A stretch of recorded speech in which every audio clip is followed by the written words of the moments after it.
दुनिया से इस्लाम मिटाना, मुश्किल क्या नामुमकिन है। सूरज से यूं आँख मिलाना, मुश्किल क्या नामुमकिन है। सूरज से यूं आँख मिलाना, मुश्किल क्या नामुमकिन है। सूरज से यूं आँख मिलाना, मुश्किल क्या नामुमकिन है। दुनिया से इस्लाम मिटाना, मुश्किल क्या नामुमकिन है। दुनिया से इस्लाम मिटाना, मुश्किल क्या नामुमकिन है। और इस नाते पाक का एक शेर और है, अगर आपकी इजाज़त हो तो मैं सुना दूं। माँ के ऊपर में है, माँ के ऊपर में है, सुना दूं इंशाल्लाह। चाहे जितना जोर लगा लो, माँ की खिदमत में लोगो। चाहे जितना जोर लगा दो, माँ की खिदमत में लोगो। माँ की दूध का कर्ज चुकाना, मुश्किल क्या नामुमकिन है। माँ की दूध का कर्ज चुकाना, मुश्किल क्या नामुमकिन है। दुनिया से इस्लाम मिटाना, मुश्किल क्या नामुमकिन है। मौलाना अहमद रहमतुल्लाह अलैह फरमाते हैं कि मैं तहज्जुद की नमाज पढ़ने के लिए मस्जिद जा रहा था, तो बीच में कब्रिस्तान पड़ता, अभी बहुत टाइम था, तो मैं कब्रिस्तान के अंदर दाखिल हो गया। तो सोचा थोड़ा फातिहा पढ़ दूं। तो एक पेड़ के पास मैं बैठा, मेरी आंख लग गई। तो मैं देखता हूं क्या हूं कि तमाम कब्रें शक हो गई, फट गई, तमाम कब्रें फट हो गई है। उसमें से सफेद पोश लोग निकले हैं, एक झोला हाथ में कुछ उठा रहे हैं, झोला में डाल रहे हैं, उठा रहे हैं, चुन रहे हैं, झोला में डाल रहे हैं। एक आदमी उसमें ऐसा है, वो टेक लगा के बैठा है। तो मैंने उस आदमी से पूछा कि भाई ये कौन लोग हैं, क्या चुन रहे हैं, ये कौन है? तो उस आदमी ने जवाब दिया, हम लोग मोमिन की रूहें हैं। सुभान अल्लाह बोले दमाशा, मरने वाले मोमिनों की रूहें हैं, ये लोग क्या चुन रहे हैं? तो उन्होंने जवाब दिया कि इनके घर वाले इसके नाम से इसालो सवाब के काम किए हैं, दुआ किया, बख्शिश मगफिरत की दुआ किया, सदका खैरात किया है, वही सब नेकी चुन रहा है। तो इन्होंने उस बैठे हुए आदमी से कहा कि आप नहीं चुन रहे, ये लोग चुन रहा, आप नहीं चुन रहे। तो उन्होंने कहा कि मैं क्यों चुनूं, मेरे लिए थोक आता है, थोक। बोला मतलब? तो उन्होंने कहा कि मतलब यह है कि मेरा बेटा हाफिज कुरान है, रोजाना ये खत्म कुरान पढ़कर मुझे बख्श देता है। सुभान अल्लाह बोला।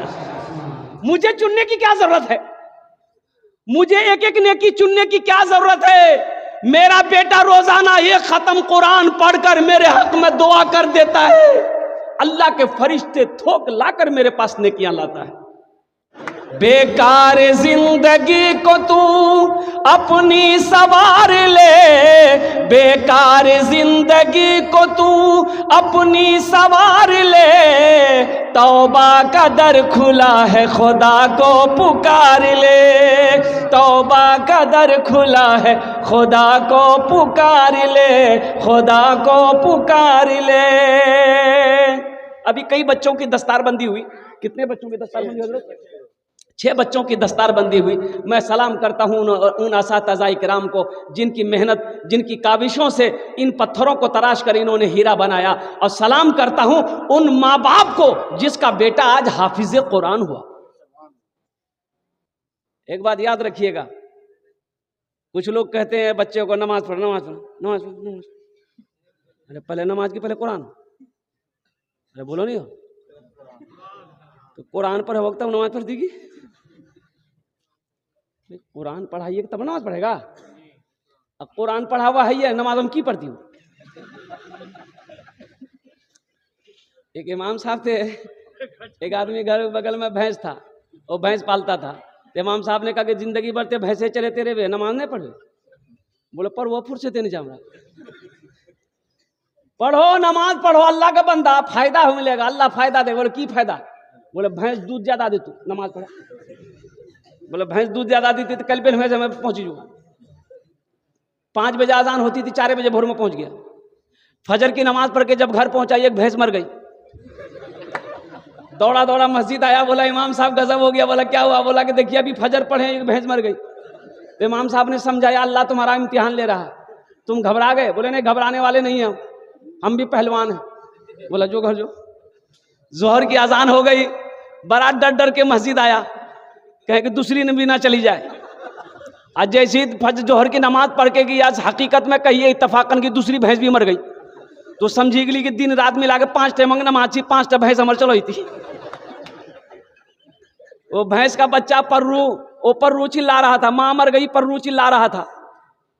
ये बोली पर्रू की तरफ बोली कि तुम चिल्लाओ ज्यादा, ये फरज पढ़े 2 चली गई, और तोड़ लिए हमारा फरज नहीं पढ़ लगता 2 टकात नफल पढ़लान नहीं बत्ते चलो जीवे।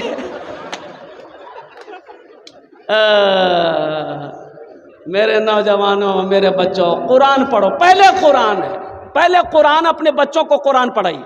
अल्लाह के रसूल जनाब मोहम्मद रसूलुल्लाह, सारे लोग बोल रहे सल्लल्लाहु अलैहि वसल्लम इरशाद फरमाते हैं कि जिसका बेटा हाफिज कुरान हो गया, जिसने अपने बेटे को कुरान पढ़ा दिया, जिसने अपने बेटे को कुरान पढ़ा दिया, अल्लाह उसके माँ बाप के सर पे नूरानी ताज सजाएगा। कैसा ताज होगा? तो हजरत मुआज बिन जबल रदी अल्लाह ताला अन्हु बड़े जलीलुल कद्र सहाबी हैं। वो रिवायत फरमाते हैं कि अल्लाह के रसूल ने इरशाद फरमाया कि मुआज जानते हो, जिसका बेटा हाफिज कुरान हो जाए, जिसका बेटा कुरान का कारी हो जाए, ओह उसके माँ बाप के सर पे नूरानी ताज सजाया जाएगा। और उस ताज के अंदर में कितनी रोशनी होगी, सूरज की रोशनी उसके सामने फीकी पड़ जाएगी। तो अहले महशरियों, कल कयामत के दिन ना ये एक जमात होगी, ताज वालों की जमात होगी। सबके सर पे ताज, औरत है उसके सर पे ताज, मर्द है उसके सर पे ताज। तो अल्लाह के फरिश्ते से अहले महशरियों पूछेंगे कि भाई ये लोग कौन है जिसके सर पे ताज है? कौन है ये? अंबिया हैं? तो अल्लाह के फरिश्ते कहेंगे नहीं ये अंबिया नहीं है। तो कौन है? शोहदा है? बने शोहदा भी नहीं है। तो कौन है? सालिहीन की जमात में से? नहीं सालिहीन भी नहीं है। सिद्दीकीन है? सिद्दीकीन भी नहीं है। तो अहले महशरियों पूछेंगे भाई फिर ये कौन लोग हैं जिसके सर पे ये ताज है? इंसान तो वो भी है, इंसान मैं भी हूं, आखिर क्या वजह है? वो कौन ऐसा अमल किया है उसके सर पे अल्लाह ताज सजाया है? तो अल्लाह के फरिश्ते जवाब देंगे ये वो बाप है जिन्होंने दुनिया के अंदर में अपने बेटे को हाफिज कुरान बनाया था।